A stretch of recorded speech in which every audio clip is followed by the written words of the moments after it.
Hi friends, day 9. We're moving quite far into our little list here.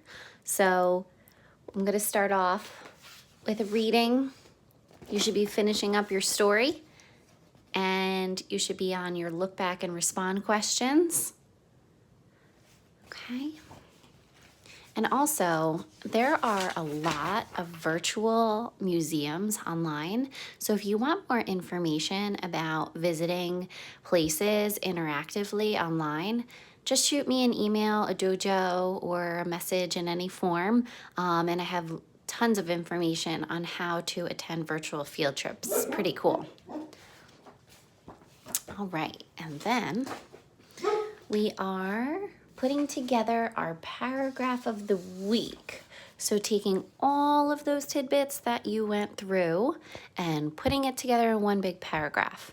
Always make sure you reread it at the end to make sure it makes sense, that you have all your capitals, periods, and trying to use those more advanced either verbs or adjectives to make your paragraph a little bit more 5th grade age.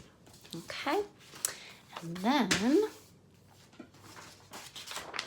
we have our daily language, and day 9 is technically Thursday, so that's going to look like this.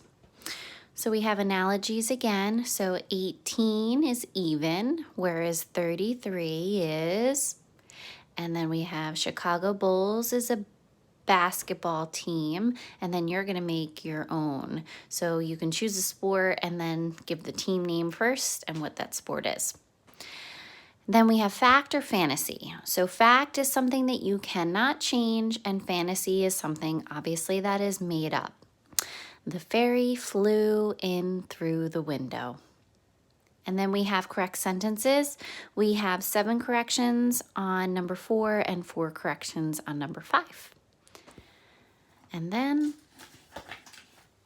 we have our telling time worksheet. So you'll notice in math, some of the worksheets lately are going to turn into things that we haven't necessarily talked about this year, but always good to throw in skills that you've learned previously so that you can get that extra review and refresher on.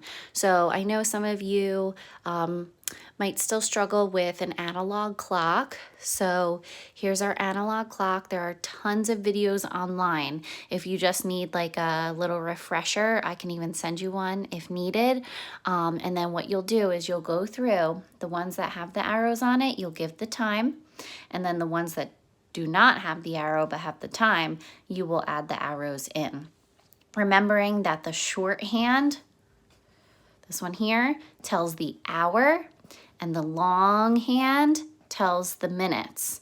And every time you go clockwise, it increases by 5. So this would be 9:05, 9:10, 9:15, and so on.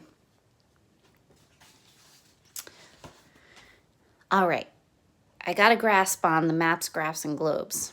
So I have the answer key, but it's hard to show you without showing you the answers.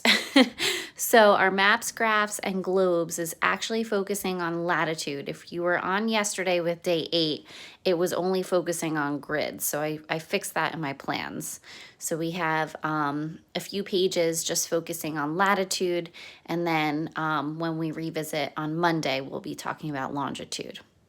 And then for science, you're moving on into lesson 2. Again, kind of difficult to do because I only have the answer key. Let me swoop this forward. Sorry about that. All right, we're moving into Earth's energy resources. So we'll start reading there. And then we'll continue on with human uses of energy, energy from fuels, energy from non-fuel sources, and we have our where is electrical energy generated on both sides. And then we will wrap it up with impacts of energy production and questions at the end. And that looks like it's about it. So for today, day 9, we do have our 3 o'clock class meeting, so I look forward to seeing you there. If you're not on day 9 yet, then hopefully I already saw you.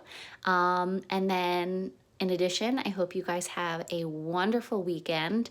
Feel free, if you need anything throughout the weekend, you can reach out. And I'll talk to you guys soon.